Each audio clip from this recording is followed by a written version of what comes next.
Bapak, Ibu, dan saudara-saudariku yang terkasih dalam Tuhan kita Yesus Kristus, salam sejahtera untuk kita semua. Berkat Allah yang Maha Kuasa senantiasa menyertai kita. Marilah kita mendengarkan dan merenungkan bacaan-bacaan kitab suci hari Rabu tanggal 25 Agustus tahun 2021. Bacaan pertama dari surat pertama Rasul Paulus kepada jemaat di Tesalonika, pasal 2 ayat 9 sampai 13. Sebab kamu masih ingat, saudara-saudara, akan usaha dan jerih lelah kami. Sementara kami bekerja siang malam, supaya jangan menjadi beban bagi siapapun juga di antara kamu, kami memberitakan Injil Allah kepada kamu. Kamu adalah saksi, demikian juga Allah, betapa saleh, adil dan tak bercacatnya kami berlaku di antara kamu yang percaya.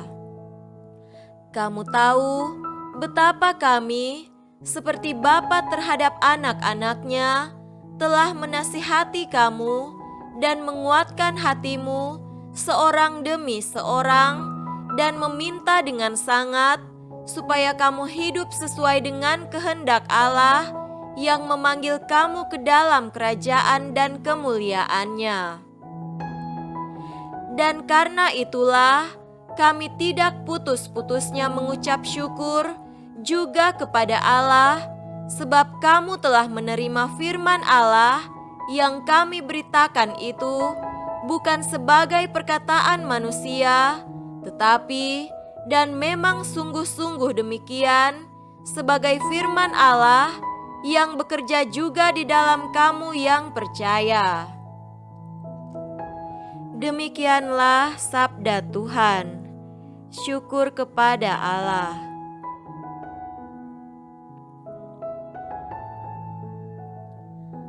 Tuhan beserta kita sekarang dan selama-lamanya.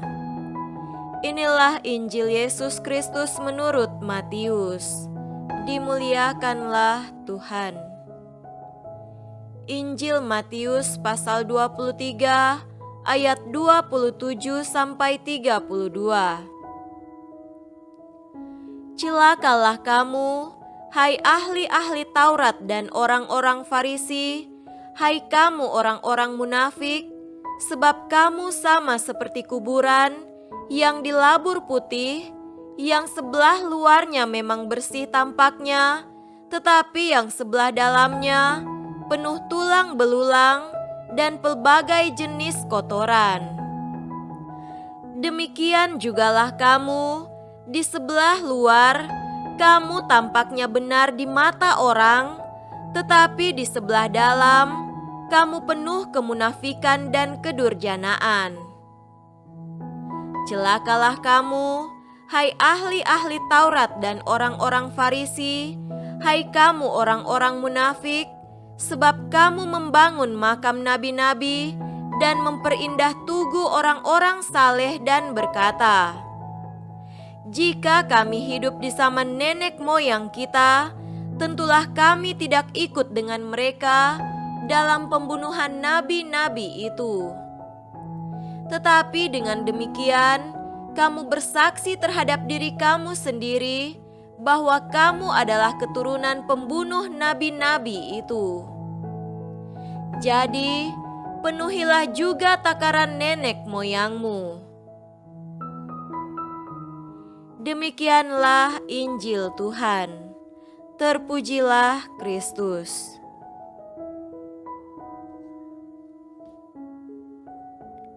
Saudara-saudariku yang terkasih dalam Tuhan kita Yesus Kristus, tema renungan kita pada hari ini adalah makna sebuah kutukan.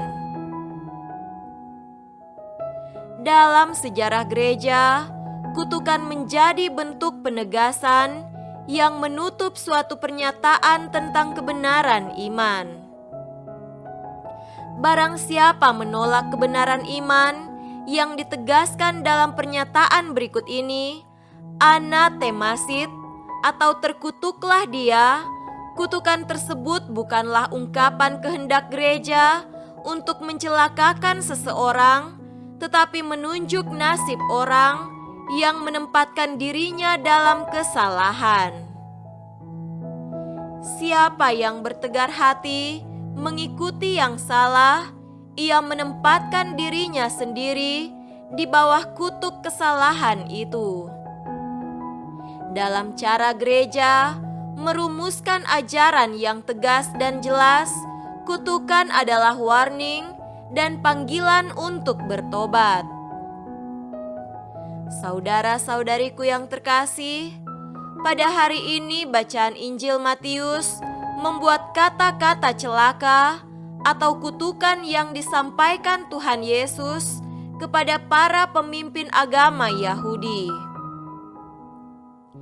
Celakalah kamu, hai para ahli Taurat dan orang-orang Farisi, hai kamu orang-orang munafik. Dengan kata-kata tersebut, Tuhan Yesus tidak bermaksud mendatangkan celah bagi para pemimpin agama, tetapi hendak menyelamatkan mereka dari kesalahan yang mencelakakan. Kata-kata tegas dan keras itu menunjuk betapa berbahayanya kemunafikan itu. Kemunafikan menjadikan manusia mengalami pembusukan dari dalam. Manusia menjadi bagaikan telur busuk, licin di luar tetapi rusak di dalam. Kata-kata yang keras dari mulut Yesus adalah seruan Sang Penyelamat untuk memberi peringatan akan bahaya dan seruan untuk bertobat. Dengan kata-kata kutukan itu, Yesus berjuang keras untuk menyelamatkan masa depan para pemimpin agama dan masa depan umat yang mereka pimpin. Kata-kata kritik, kecaman, bahkan kutukan yang keluar dari mulut Yesus mungkin tak berkenan di hati para pemimpin bermulut manis, tetapi pasti akan menyelamatkan mereka yang memiliki hati dan telinga yang terbuka untuk mendengar dan menerimanya. Kita mungkin dibesarkan dengan sistem pendidikan berdasar teori-teori halus yang manis tanpa kata keras, apalagi cambuk. Namun, dalam kenyataan ada juga manusia yang keras tengkuk yang tidak bisa ditempa dengan kata-kata pujian dan penghargaan. Mereka tidak boleh dibiarkan celaka sebagai korban satu teori pendidikan. Tuhan menunjukkan bagaimana Ia mendidik manusia sesuai dengan kondisi nyata setiap bangsa, suku, keluarga, dan pribadi. Ia bertindak lemah lembut, sabar, dan penuh maaf bagi mereka yang lemah dan tak berdaya. Namun Ia tidak segan-segan membuat cambuk atau cemeti serta membalikan meja di bait Allah untuk menjinakkan orang-orang yang angkuh hatinya dan suka bermain kuasa atas orang-orang yang lemah. Dengan cara demikian, Tuhan berjuang menyelamatkan setiap orang, baik yang lemah lembut maupun yang keras hatinya. Baik kapas, bunga ataupun batu, semuanya dapat menjadi tanda kasih bagi mereka yang tidak munafik. Semoga demikian. Amin.